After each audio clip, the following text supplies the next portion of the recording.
Hey guys, it's Bio and welcome to part 2 of my series about getting over Glover's block and creating new concepts. And in this video I'm going to be going through inspiration from objects. And as I have noticed, there are mainly 3 ways that you can be inspired by objects. The first way is by pretending that your hands are things other than your hands and that your hands are something else. Be that an animal, or an object, or a car, etc, etc, etc. But moving on, the second technique would be pretending that your hands are doing something other than gloving. And then the third technique is learning movements from objects. It's similar to the first, but different in some ways, but you'll see as I demonstrate them. Now firstly, I'm going to give you a demonstration of the first technique, which is pretending that your hands are things other than your hands. Because when you're thinking of your hands as hands, you'll always do hand movements. Even if you're trying to do moves, you'll be thinking of your hands as doing those moves. So you'll always be thinking, what can I combine with a finger roll? Could I do finger roll into a wave? Could I do finger roll into tutting, etc, etc, etc. And that's a very structured building block way of learning. Whereas this technique is out there and it's abstract, and while it may appear ridiculous, it can also be very effective at coming up with new moves. Now firstly, as you may have noticed earlier, I have drawn eyes on both of my hands. This is because I have always thought that when your hands are like this, in the Spider-Man pose, they've always looked a bit like llamas to me. So little llama ears, llama mouth, llama eyes. And thinking about my hands as llamas makes me move my hands differently. So I can do this, my llamas are eating, my llamas say hi to each other, and my llama's French kiss.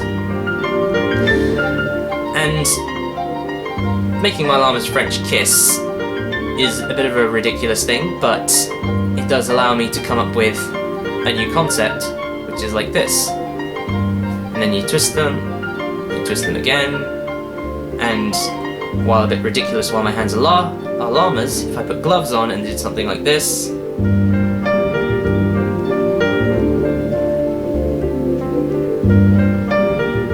it'd probably look quite technical. And coming up with a move that level of technicality, maybe that's high, 7.5 technicality out of 10, I don't know, that level of technicality and difficulty, coming up with that without thinking of my hands about llamas would have taken me hours. And it would have been hard and it would have been difficult, but because I put eyes on my hands, it was easy and it was fun, and I did it in a matter of seconds. Now, because not everybody's going to think of their hands as llamas, I have also got another object, and this is one of these coffee things, and I just got this from my kitchen, because the main thing from this is easy access to objects that you can get around the house and getting inspired by them as much as you can. And so if I was to pretend that my hands were a coffee pot, I would probably do something like this. This is the base of the coffee pot, this is the lid of the coffee pot, then I push the lid down, then I tip the coffee pot over to pour the coffee, something like that. And I can push it forward, bring it back, push it down, etc. And without even trying, I don't tut, I wouldn't call myself a tutter, I wouldn't even call that tutting, but it's somewhat movement like that. Without even trying, I've come up with a new combination of movements that it's unlikely that somebody else has done before, because nobody else has thought of their hands as a coffee pot before, or thought of a coffee pot as their hands in the same way that I will. Even though they may have thought of their hands as a coffee pot, they wouldn't have interpreted a coffee pot in the same way I did, because they have a different perception to me.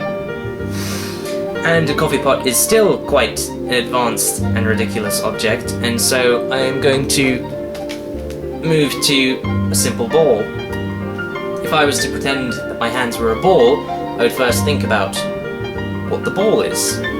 Ball is obviously a sphere, it's round, and it rolls. And so if I make my hand round, then I could probably roll it down my arm. Or if that looked a bit tacky with gloves on, I could just do a finger and slide that down my arm instead, and I could probably flick it up like that and land over there.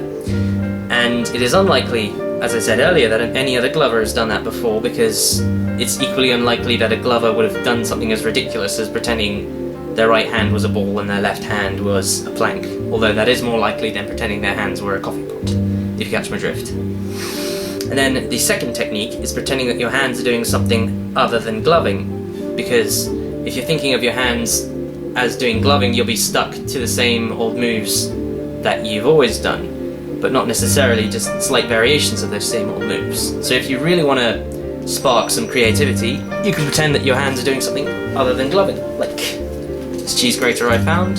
I can pretend my left hand is a block of cheese and my right hand is grating it.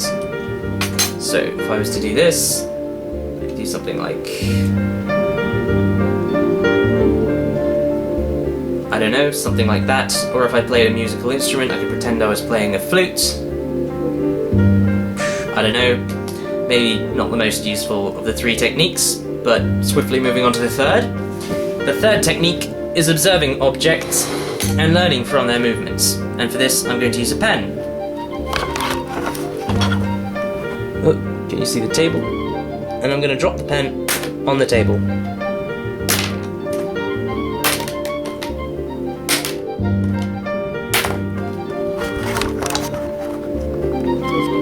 While that may have appeared as quite mundane and pointless, if you watched closely, you could have noticed that when I dropped the pen and it hit the table, it didn't just go flat, it sort of bounced. And the faster I dropped it, the harder it bounced. I can copy this movement and put it into my shows to try and give my movements more impact. Now, as I mentioned before, this is quite a silly way of going about creating new concepts, but it's the way that I have found works best for me. It requires a lot of imagination, or no imagination at all. You just need to be able to mime, as it were, different objects. For example, the coffee pot, the cheese grater, and stuff like that. Thank you for watching my video. If you want to, you can subscribe. If you don't want to, then you don't have to, that's fine as well. Stay tuned for next week, as I will be releasing the next video in my series. Thank you for watching. Peace out.